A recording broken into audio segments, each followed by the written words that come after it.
Okay, let's unpack one of those.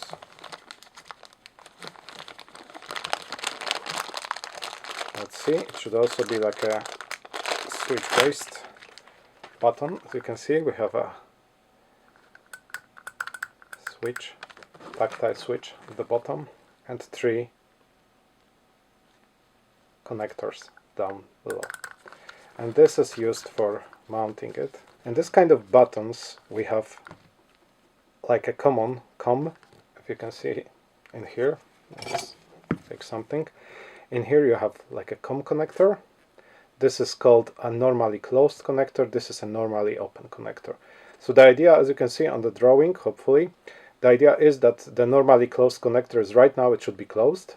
And when you press the button, this one gets open, this one gets closed. This connector is actually normally open. So let's verify that. We'll use a multimeter to actually see that.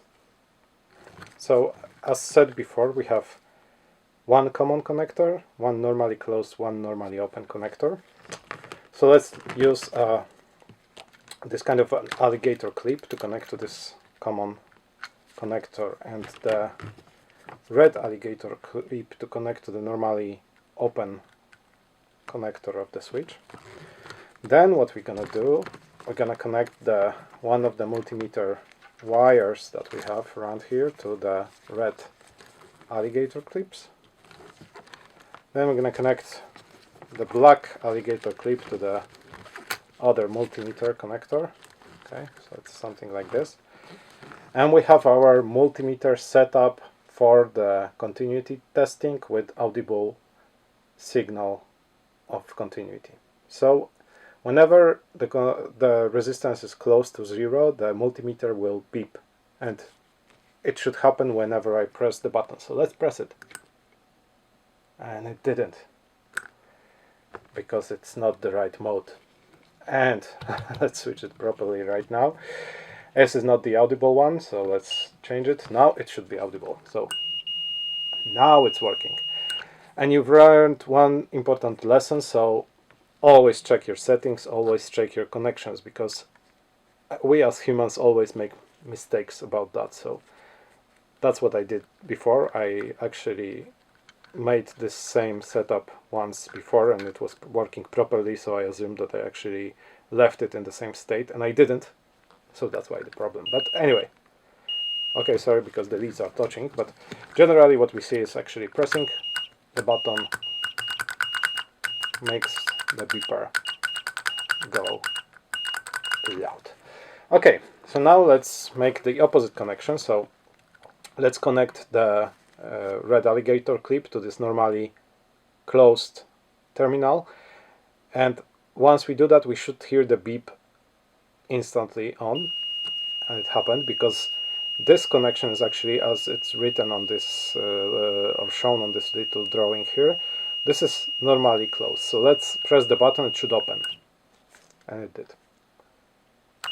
We release it and it's closed again.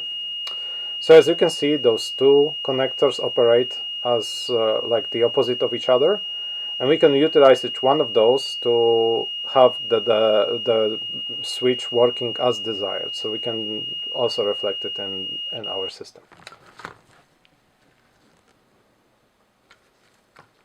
So we know how this switch works, but we don't know how to connect to it, because we need some wires going off this switch.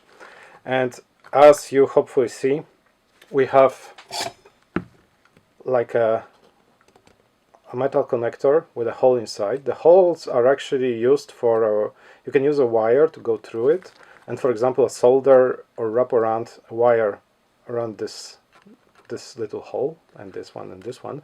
But this is not what we're going to do, because as I've noticed, you can see it too, this is like a standard connector. And if we measure it, let's measure it actually. If we measure it, it's actually a 4.7, hopefully you can see the numbers, if not then you have to believe me, but it's 4.7 millimeters wide. 4.7 millimeters is actually a standard connector, and by chance I have two lying around, so let's use them. This is one of a connector like that, so if you can see, you can actually squeeze this on and it makes a good connection. It's just a connector without a cable. We'll talk about that in a second. If the connector slides in and out too easily, you can always use this kind of a clipping pair of clippers. Oh, sorry, I got tangled in my own hands. And just clip them together like that. Very delicately clip them together, and then they will slide in with more pressure, making a better contact. Sometimes they are quite crappy, so you have to do that. Okay, so we have two such connectors, so let's use them. So how can we put wires into such connectors? So as you can see, this connector has like two little parts that can be then pushed onto the wire that is coming through here. But we're going to do that using just a pair of pliers. You could use a special clipper to do that, but I don't have one lying around, so let's just use what we have. And that's like a best advice I could ever give you, so just use whatever you have lying around. It usually just works. And you can find a way around. Don't get just too much obsessed about having the proper tools, because then you will just get bankrupt just by buying every possible set of tools. So anyway, what we're going to do is actually we're going to clamp the wire first, but right after we clamp it, we're going to solder it on. And I will show you how to do that very, very easily. What we are going to use as wires will be those two wires that we have, the green one and the yellow one. Both of them have connectors which are suitable for a breadboard that we're going to use later on to experiment with the way of connecting this switch to our microcontroller. So of course we could actually, I think we could solder this directly to this connector, but we're not going to do that. We just have to clip the two of those connectors, and I will just clip them around here. And then what we have to do is actually just get rid of the insulation around the edges of this, or around the end of it. So let's do it. I'm going to use this kind of tool. It's really available in any hardware store, I think. Just have to set up proper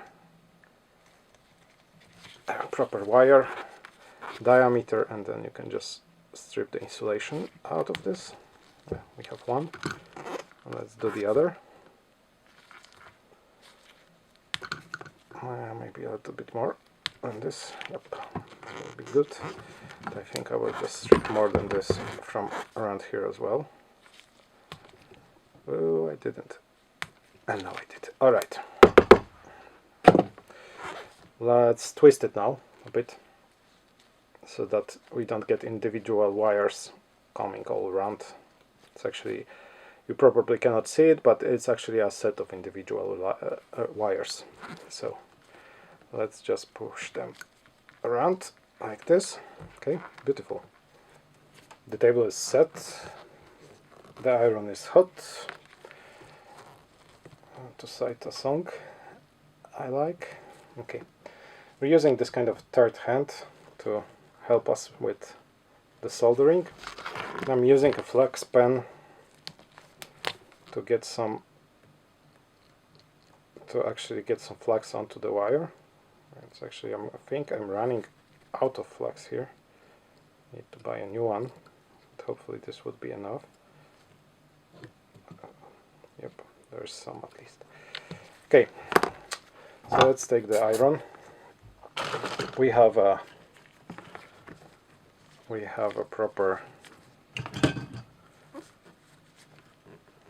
temperature set. It's about 310 degrees. Could be lower actually. Let's just make it hot, and then just put some. I think we don't have enough solder flux on the wire anyway, but it should be sufficient anyway. Let's take the second one, do the same stuff, so hopefully this will be more now. I don't see that it's coming out.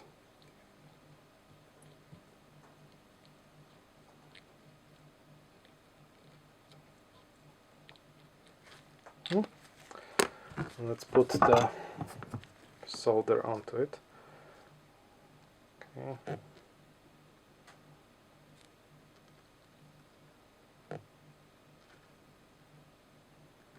There's some flux in the solder as well, so this should be enough. Okay. So what we have now is we have the wires covered with solder, and then we can actually try to clamp them here into the connector. So let's do just that. So I'm actually using the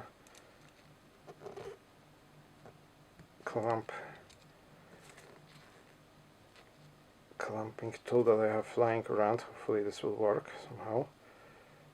Okay, it should be like this, and now let's push it together like that. Okay, it's done. Whoop, no it isn't, but it's still fine.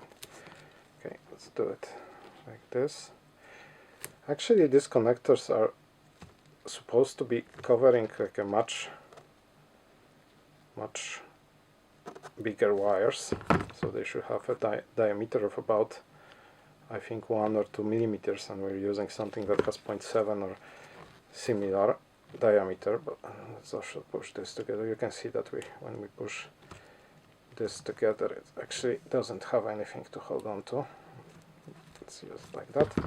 Okay, but anyway, we did that. But as you can see, it would be fairly easy to just untangle it. It actually isn't fairly easy to untangle it, but you could get it out. So just to make sure that it's connected, let's do it like that. So we'll put some flux onto here as well.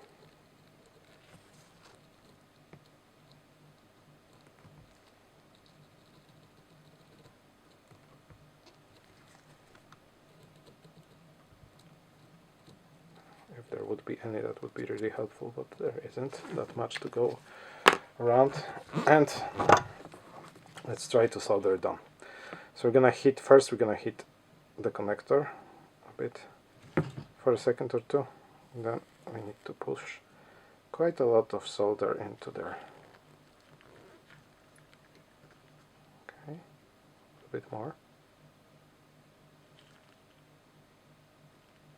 Okay, that should be sufficient actually. Let me just use this one because it's right now, don't touch it, it's fairly hot.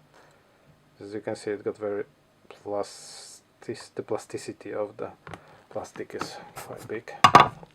Okay, that should be fine. Connection right now, hopefully. Oh, it's still hot. Okay, let's do the other one. Okay, that's the yellow one. So let's clamp it together first. Hope you can see some of it. If not, then my camera will get some beating afterwards. Let's clamp it together. Okay, let's use some strength. Then let's clamp it over the wire itself as well, like this. Okay, I'll clamp the other part over the top. Yep. And there's the wires there. Let's just push it into this third hand. Let's just use some of the remaining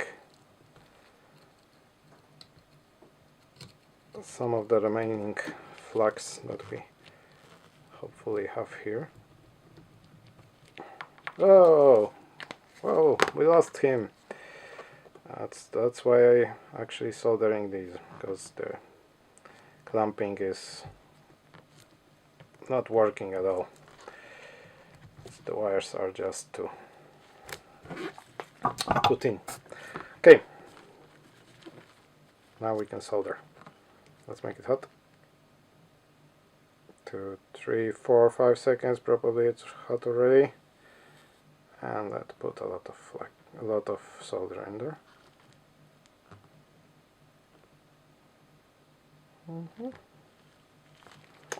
It's running away. Why it is running away? Why is it running away? We can't see you anymore. Yep, now we should be able to see you, but okay, yeah, this should be sufficient. Okay.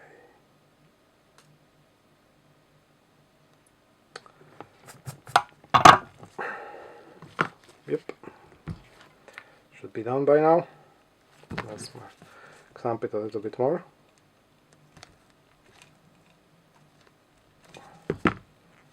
Now it should work. Okay, let's clamp the other one a little bit as well. As you can see, I'm a clueless solder master, so, but the thing is, it will work, actually. Okay, so once we have that, we can test whether it's working. So let's put one of those into the normally open connector. Let's put the other into the into the common one. It's done. And let's connect it to the multimeter. So let's take the multimeter here so you can see it. Okay, switch it on. Switch it into the audible measuring selection, and once I get it untangled, let's check whether it's actually working properly. So we have one, we have two, okay.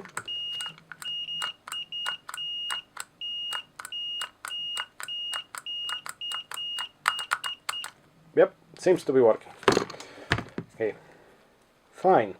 So now that we have both wires connected, so we have the normally open wire connected as yellow, and then we have the common wire connected as green. So, and we have a microcontroller. In this specific example, it's an Arduino Mega. It's, as you can see, it's made in Italy, and the way the components are placed, you can see like are really not really straightly push DC jack and so on. So it might be the case that this made in Italy is actually, well, Italy might be farther than we think it is. Well, doesn't matter. Anyway, should work as well. So how should we connect such a button to Arduino? So to this Arduino, how will we know that it's actually pressed or not? So we cannot just push the button to one of the digital inputs and then just to the ground or something like this, because we wouldn't have any. It was just shorted to ground, and if it's open, so what would happen then? We don't know actually. So what we need to do is actually we need to make sure that there is a way for Arduino to know when there is the button is pressed and when it's depressed. When it's depressed, it's just really sad, but anyway.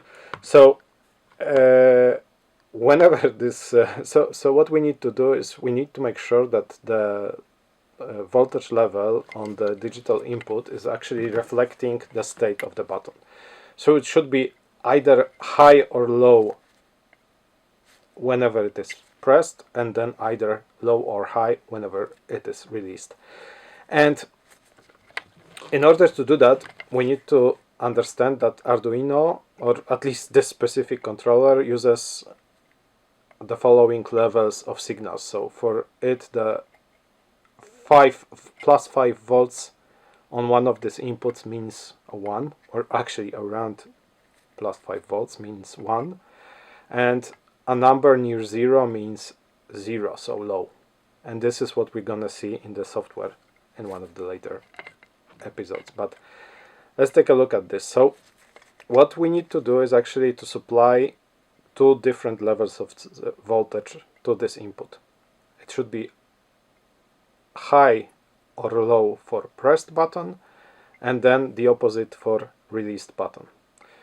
I'm actually gonna go with high for pressed button because it actually makes more sense. You could make it both ways and could actually do it like in 4 possible ways, probably, but let's do it like that. So when the button is released, like now, there should be 0 on one of the digital inputs that we're gonna use, and then when it is pressed we're gonna get plus 5 volts. So where should we get the plus 5 volts from?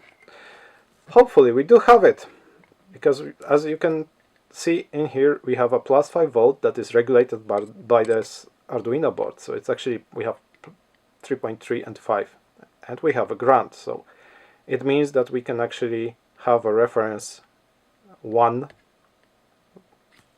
logical state, so plus 5 volts, on the board itself.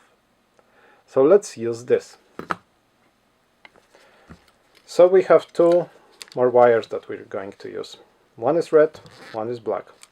The red is usually for hot or 1 or the voltage wire. The black is traditionally used for ground or 0 and stuff like that. So we're gonna use like the same colors. So what I'm going to do is right now I'm going to connect the black wire to one of the ground connectors of Arduino, and then I'm going to connect the red wire to the plus 5 volt connector. So it's the 1, 2, 3, 4, 5th connector from the left on Arduino Mega. You can find the same find the same terminals in Arduino Uno. You don't need a Mega for this. Mega is something that I had running around. Okay, so we have a breadboard here. So the breadboard actually has a very convenient lines that you have here. They are marked as plus and minus, and they are connected right across the board in this manner. So if you will stick the red wire in here, all these connectors are actually connected to it. So you can then tap off and have plus 5 volts coming from this line. And when we connect the black wire to the blue line here, then we have a ground. It is important, you actually do need the ground as well. We have the ground connection going through here as well. Okay. The last wire that we need is actually the connection to the digital input of the microcontroller that we're using. And let's use one of those. We have the regular ones that are also present on the Arduino Uno. So just to make stuff easier, we'll use one of those. And let's use, I don't know, connection number 7. So that's the input number 7. Let's push the input number 7 to one of those holes in here. So it can be this one as well. The idea is that on a breadboard you have the connections going as I shown you for the power supply, like here, and then in the opposite direction in each of those columns. So this column is connected together, this one as well, and so on. Okay, this is a break, so those are not connected to those, and those are not connected to those. So it's actually just this 1, 2, 3, 4, 5 of those. So what do we want to achieve now? We need to have a plus 5 volt on the digital input whenever the button is pressed. So this is fairly simple. So we should just push one of these connectors from the button to plus 5 volts, and then the other to the digital input. Okay. Now it is not connected, but whenever I press the button, the plus 5 volts coming from this red line is going to be connected through the button to the digital input. So the digital input is going to read 1 or high when you're programming an Arduino. And when I release it, that's actually a very important stuff. So when I release it, it's not 0. It can be 0, but it doesn't have to. In order to make sure that it is 0, we should make sure that it is actually connected to the ground whenever this button is released, and then it is connected to plus 5 volts whenever this button is pressed. We can achieve that using a resistor. So what we'll do is actually we're going to put a resistor between this line, this data line, and the ground, and this resistor is going to do something that is called pulling down of the line. So if the plus 5 volts is not supplied to the line, the resistor will actually connect it to the ground. But whenever it is pressed, so there will be some current flowing from the plus 5 volts through the switch to this line, and some current will flow also through the resistor to the ground, but it will not affect the voltage on the line. So Arduino will know that it's still high. I mean, the voltage is high, not the Arduino, hopefully. But whenever I depress it, there will be some slight connection to the ground pulling this down, so the line will be near 0 volts. And therefore, we will have a proper state on this input line. Without that, we could get into trouble. To do just that, we're going to use a 10 kilo ohms resistor. So when you buy resistors, you get them on this beautiful, so they are glued together using like the small paper strips. And what I want to do is actually I want to unclip them from the strip. Why don't I just pull them out? I will just tell you in a second, so let's get rid of those. And when I'm not doing this is that at the end of the connectors on both sides of this resistor, usually there's some residue of glue, and I don't want to have that, so I don't want it to affect my connection, so that's why I do clip it. And then, of course, whenever you're creating like a proper circuit, you're probably clipping them even more because you're putting them into some actual board. But anyway, for us that's sufficient, and let's see whether this is an actually a 10 kilo ohms resistor. I actually just recorded it again because I just took a 1K resistor, so now we have a 1, 0, and hopefully this is orange, but let's measure just to be sure, because I'm actually not really sure if this is orange or red, and I want to make sure because I don't want our circuit to be broken. So let's put it into ohms, into the resistance. So our meter went into resistance. Hopefully it won't bail on us with it. Let's try to measure it. Okay, one terminal, whichever one goes here and one goes here. Okay, it's 972, close enough. That's a 10K resistor. Okay, so now let's go back to our circuit. So what we wanted to do is to connect the ground, so here, with the input signal of the Arduino. Okay, hopefully we'll be able to do that. It's not always easy. Okay, now it seems to be connected. So that setup should be sufficient for us to let the Arduino know that this button is pressed or depressed. But as wise men said, don't trust, test. So let's test it. Yeah, wrong again. So let's put the meter into the voltage mode. So what we have it, hopefully we have it on screen. And let's see that right now we can actually take the voltage off the resistor, meaning that the resistor is connected to the ground and to the data line. So what we're gonna see right now, it should not read anything because the Arduino is not connected, and the resistor as well. Now we have 0, which is correct. But let's connect the Arduino. So let's push. We're pushing 18, well, yeah, 18. Maybe not 18, but 12 volts of voltage to the Arduino. And right now, let's see what the resistor pulls the input to. As you can see, it's 0. So it is working properly. Right now, the input is low. So what is going to happen whenever the button is pressed? So let me try to navigate with one hand to the button itself, and let's press it. It's 495. So it's actually a plus 5 volt. So Arduino now has a high level on the input. Let's release it. It's 0. Press, it's 5. Release, it's 0. Well, it's beautiful, isn't it? Let's switch the meter off.